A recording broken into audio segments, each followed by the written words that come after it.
Esse daí é um outro estudo que o pessoal fez, também olhando algumas equipes na Microsoft, mas também equipes de projetos open source. Eles observaram várias das coisas que eu já falei do outro artigo, então não vou repetir isso. Qual foi o diferencial principal aqui? O diferencial principal é com relação a percentual do tempo que os desenvolvedores dedicam à revisão de código. Lá a gente viu a frequência. Muita gente faz uma vez por semana, quase todo mundo faz pelo menos uma vez por semana. 40% faz 2 vezes por semana, alguma coisa desse tipo. Aqui é o tempo mesmo.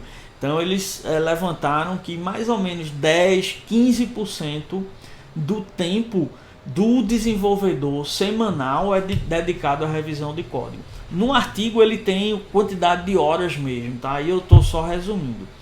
Outra coisa interessante que eles observaram é que os desenvolvedores mais experientes são os que gastam mais tempo, porque as pessoas procuram eles mais, né? Ou alguns deles podem ser, digamos assim, o dono daquele repositório, e aí eles têm que revisar isso daí também. Outro ponto interessante de novidade que eles observaram é que a qualidade do código submetido ajuda a criar uma impressão sobre os autores. Então, autores que mandam código bom, eles vão crescendo em reputação.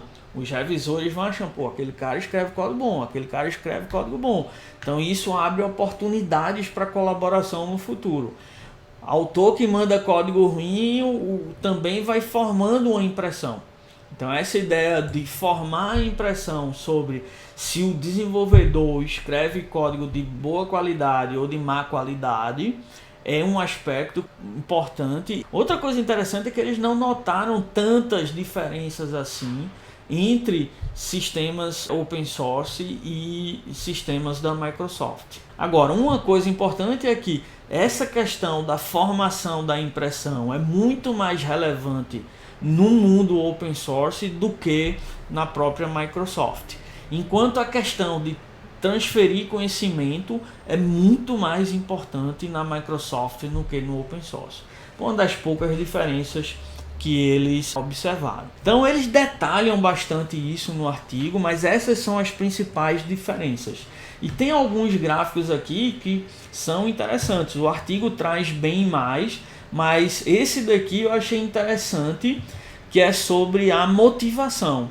Então olha aí que no mundo open source e até mesmo no mundo Microsoft, corrigir defeitos funcionais, ou seja, detectar bugs, é apenas a terceira maior motivação.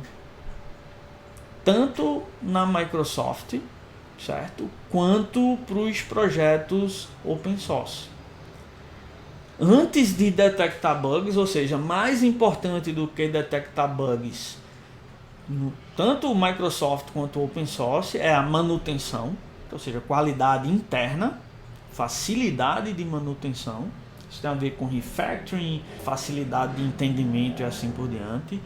E em segundo lugar, o compartilhamento de conhecimento. Contrasta um pouco com um outro artigo. Construir uma comunidade é importante também aqui, né? Aquela questão de awareness, de integração de equipe. Quinto ponto aí nos dois casos é detectar pequenos problemas. Um outro ponto é o que é considerado código ruim. Quais são as características de código que são consideradas por deteriorar o código nas revisões? Para a Microsoft, o primeiro aí é comprometer a integridade da aplicação. E em segundo aí, Microsoft, é complexidade desnecessária.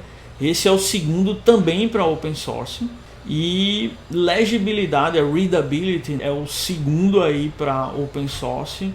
E o terceiro para a Microsoft, mais importante. Então isso dá uma ideia geral das características principais. Se o código é difícil de ler, é muito importante. Se tem desnecessariamente complexo, também é importante, né? Ou quebra a integridade. Convenção de código também prejudica, duplicação de código, falta de modularidade, performance, né, ruim, falta de comentários, falta de exceções. Veja que falta de exceções é bem mais relevante para a Microsoft, que eles não querem tela azul, por exemplo, certo, do que para o mundo open source, tá? Então depende das características aí dos projetos também. Então isso dá uma ideia geral do o que é código ruim para esses caras. Em outras palavras, se eu fosse ter um checklist aqui de que problemas priorizar, aí isso daí dá uma ideia para gente. Quero ver legibilidade, complexidade e integridade, são os 3 primeiros aí para os 2. Outra pergunta interessante de pesquisa que eles respondem é: o que é que as pessoas normalmente fazem para ajeitar o código? Para melhorar o código. O que é que o revisor faz?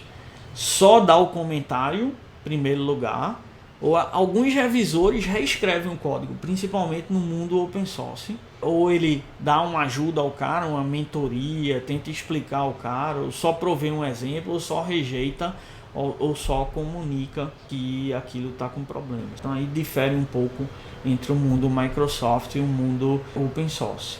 Por fim, é interessante, pessoal, fazer essa distinção entre revisão de código, que é esse processo que a gente exemplificou e viu nessa aula de hoje, processo relativamente leve, informal e baseado em ferramentas. Informal porque cada um sugere o que acha que deve sugerir, normalmente não segue checklist muito rígido e tal.